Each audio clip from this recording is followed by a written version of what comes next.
The child's voice cut through the cold morning like a cracked bell, thin and trembling, stopping a seasoned police officer mid-step before she even realized what she was hearing. In that single moment, the world slowed, breath caught, and something long buried inside a uniformed woman stirred awake, because the words were not loud or dramatic, but they carried the weight of a lifetime missing something irreplaceable. If you believe in kindness, in second chances, and in the quiet power of human connection, take a moment right now to like this video, share it with someone who needs hope, comment your thoughts, and subscribe to this channel, because stories like this remind us that even the smallest acts can change a life forever. It was still early when Officer Elena Moore began her shift, the kind of gray winter morning where the sky looked unfinished and the streets felt heavier than usual. She had been on the force for 12 years, long enough to learn how to keep her face neutral and her heart guarded. The city had taught her that survival often depended on distance,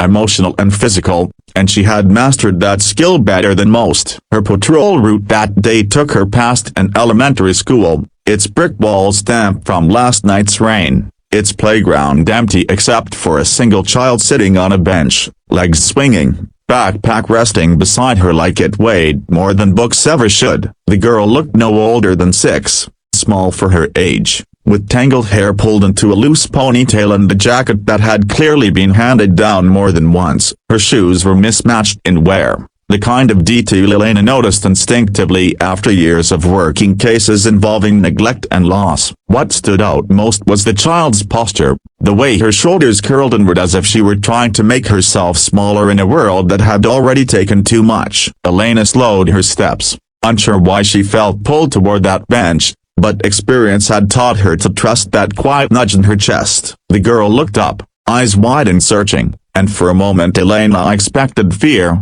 the kind children often showed when they saw a badge. Instead, there was something else there, something fragile and hopeful, as if the child had already decided this stranger in uniform might be safe. Elena approached carefully, her boots soft against the pavement, her breath visible in the cold air. She asked gentle questions, learned the girl's name was Lily, and that she was waiting for her father, who worked nights and sometimes ran late. The answers came politely but with gaps, little silences where explanations should have been. It was then, with her hands folded tight in her lap and her gaze fixed on the badge shining on Elena's chest, that Lily shared the truth she carried like a stone. She explained, not with anger or drama but with a simple, aching honesty, that she did not have a mother. She spoke of school days where other children brought handmade cards and flowers, of teachers who tried not to look pitying, and of a home where her father tried so hard to fill every role that sometimes he forgot to sleep. She did not ask for toys or favors or money. She only asked,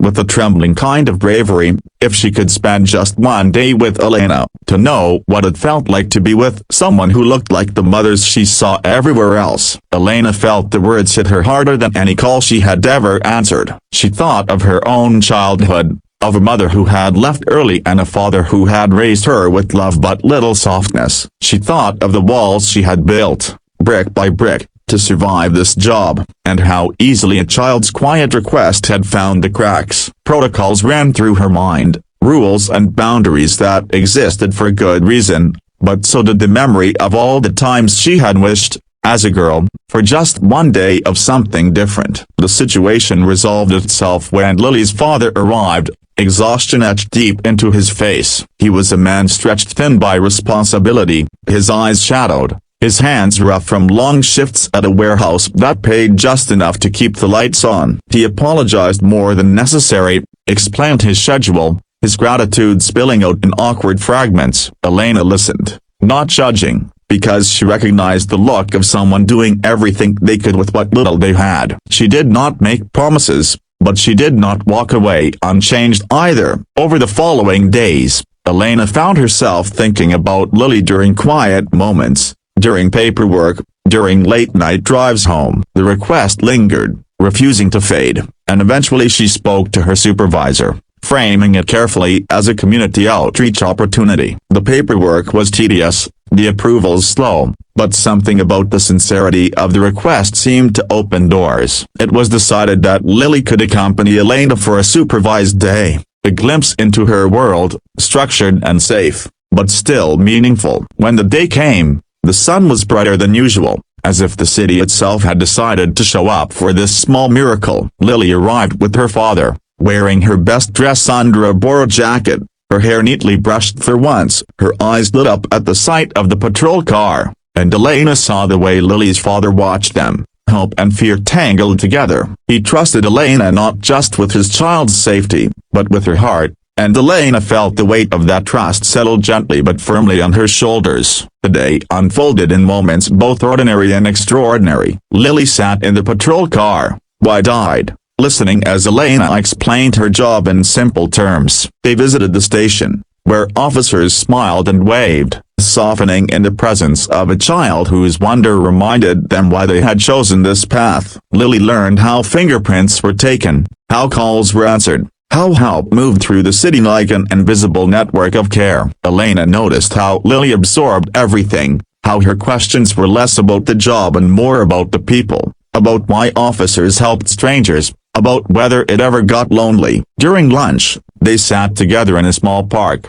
the city humming around them. Elena shared stories of her own childhood, not the painful parts, but the moments that had shaped her strength. Lily listened, swinging her legs, sandwich forgotten, as if memorizing every word. There was a closeness growing there, fragile but real, built not on pretense but on shared understanding. Elena realized that Lily was not looking for a replacement or a fantasy. She was looking for proof that care could exist beyond loss. As the afternoon stretched on, Elena felt something shift inside her. She found herself laughing more easily, explaining things with patience she did not know she still possessed. The badge on her chest felt less like armor and more like a bridge. Lily, in turn, seemed lighter, her shoulders less hunched, her smile more frequent. It was as if, for one day, the weight she carried had been set down, even if only temporarily. The day ended too soon, as meaningful days often do. When Lily was returned to her father,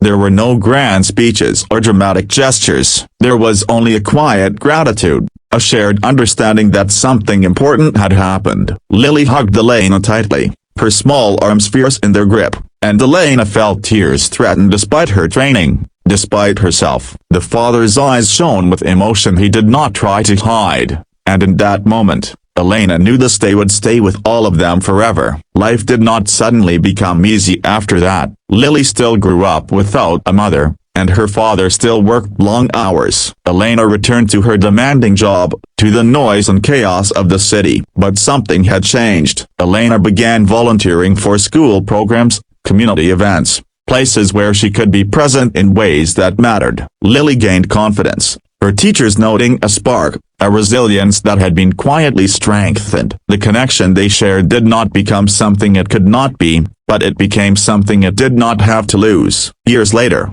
Elena would receive a letter written in careful handwriting, thanking her not for pretending to be a mother, but for showing what kindness looked like in action. Lily wrote about wanting to help others, about understanding that family could sometimes be found in unexpected places. Elena kept that letter in her locker, a reminder on hard days that one choice, one yes, could ripple outward in ways unseen. Just before this story ends, take a moment to comment below and share what this story made you feel, because your words might be the encouragement someone else needs today. If this story touched your heart, if it reminded you of the quiet power of compassion and the difference one person can make, please like this video, share it with someone you care about, and stay connected with this channel. Sometimes, the smallest acts of kindness become the moments we carry with us forever, and sometimes, all it takes to change a life is one day, one open heart, and the courage to say yes.